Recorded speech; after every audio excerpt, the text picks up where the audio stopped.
My name is Camille Washington, and at 3:17 in the morning on a Tuesday in September, a phone I didn't know existed started ringing in my husband's gym bag. Not his regular phone, a second phone. When I answered it, a woman's voice said 4 words that ended my 12-year marriage in an instant. "Is the baby okay?" I didn't have a baby. We didn't have children. We'd been trying for 7 years with no success, but apparently my husband had a baby, just not with me.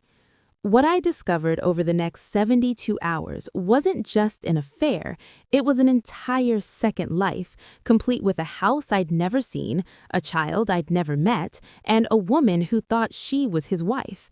My husband wasn't cheating on me. I was the other woman, and I didn't even know it. Let me take you back to that night.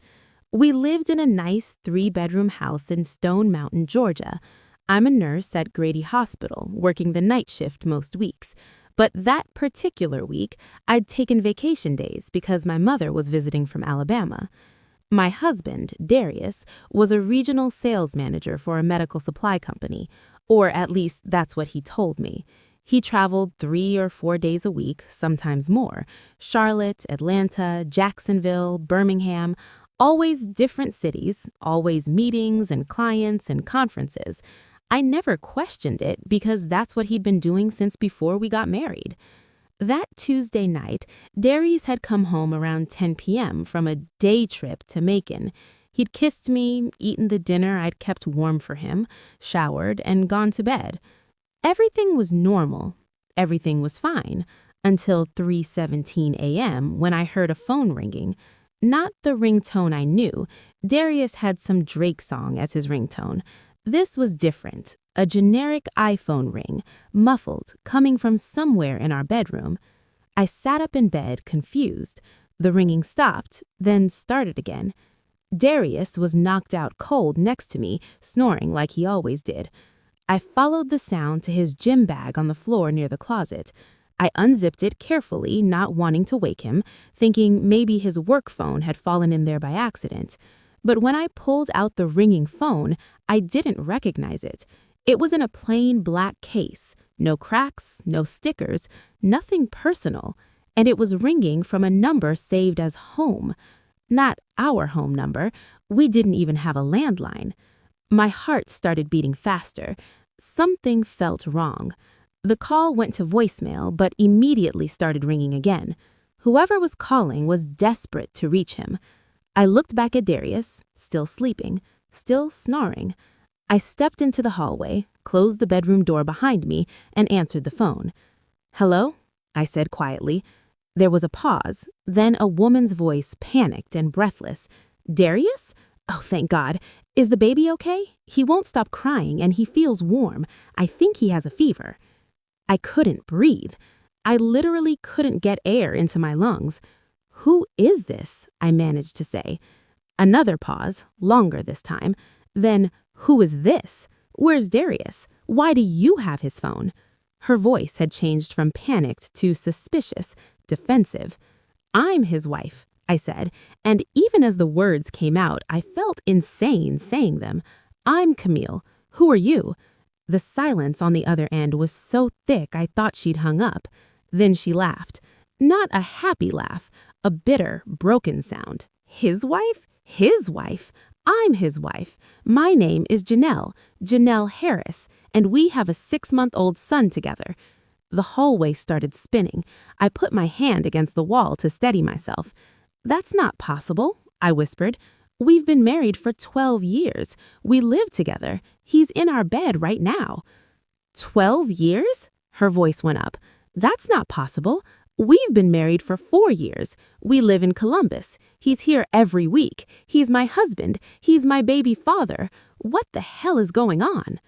We stayed on the phone for 20 minutes, both of us talking quietly, frantically, comparing notes like we were solving a murder.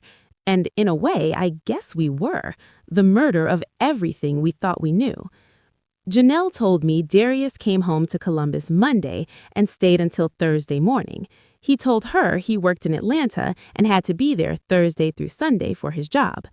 I told her Darius was on the road Monday through Thursday and came home to Stone Mountain Thursday night through Sunday. We covered for each other's absences perfectly without even knowing the other existed. Janelle said, "Send me a picture of him right now. I need to see if we're even talking about the same person." My hands were shaking so hard I could barely work my phone, but I pulled up a photo from our anniversary dinner 2 months ago. Darius in a button-down shirt, his arm around me, both of us smiling. I texted it to the number on the secret phone. She heard a gasp through the line. "Oh my God, that's him. That's my husband. That's my baby father." Then my phone buzzed with a picture from her. Darius holding a tiny baby, grinning like I'd never seen him grin before. Pure joy on his face. A joy he'd never shown with me, even after all our failed fertility treatments. "I have to go," Janelle said, her voice cracking. "My baby is sick and I need to think, but we're not done. Call me tomorrow." She hung up. I stood in that hallway with 2 phones in my hands, mine and his secret one, and I felt like my whole life was a lie. Because it was. I walked back into the bedroom. Darius was still sleeping peacefully, like he didn't have a care in the world, like he was living 2 completely separate lives. I turned on the bedroom light. "Darius, wake up." He groaned, rolled over, squinted at me. "Baby, what's wrong? What time is it?" I held up the secret phone. "Who's Janelle?" I watched his face change. It was like watching a mask crack and fall off. The sleepy confusion turned to alert panic in half a second. He sat up fast. "Camille, who's Janelle?" I said again, louder. "And who's the 6-month-old baby she's calling about at 3 in the morning?" He went pale. Actually pale, like all the blood drained from his face. "I can explain," he said, which is what every liar says when they're caught. "Explain what, Darius? Explain that you have a whole other wife, another house, a baby? Explain which one of us is actually your wife, because apparently both of us think we are." He put his head in his hands.